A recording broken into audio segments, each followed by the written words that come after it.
А на днях в Алданском районе свой профессиональный праздник отметили оленеводы-кочевники. О том, как прошел праздник, расскажет Татьяна Вахнина. Великолепие национальных традиций и нравов раскинулось в лоне реки Алдан, близ поселка Хатыстыр. Мартовским днем земля Явинкийская принимала гостей. Свой профессиональный праздник отмечали оленеводы-кочевники. Чаровала и пленила самобытная гармония гуляний. Не смолкали песни, кружились танцы, звучали поздравления и пожелания, главное из которых, чтобы природа была щедрой, а хозяйства процветали достатком и мощью.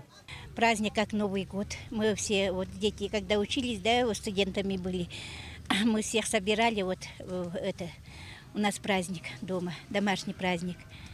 Праздник открыл парад династии оленеводов. Особое почтение воздавалось старейшинам родовых общин. Мудрый опыт наставников есть залог успешного функционирования оленеводческого хозяйства. Немыслим праздник и без низкого поклона оленю, защитнику, кормильцу и верному другу кочевой семьи. После официально торжественной части настало время конкурсов, игр и состязаний. Наиболее ярким моментом праздника стали оленьи гонки галопом и рысью. Мужчины и женщины мерились скоростью и ездовой сноровкой в различных дистанциях. Кульминацией гонок стал массовый забег, в котором на старт вышли все участники.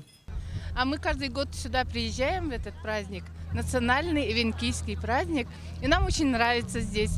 Очень оленей любим, люди все радостные. И каждый друг друга поздравляют и желают здоровья на весь год.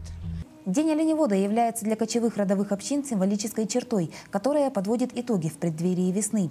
Главным же образом, признаются кочевники, этот праздник дарует возможность ненадолго отрешиться от трудов и встретиться с родными и близкими. Объятия матушки тайги не оставляют широких просторов для общения.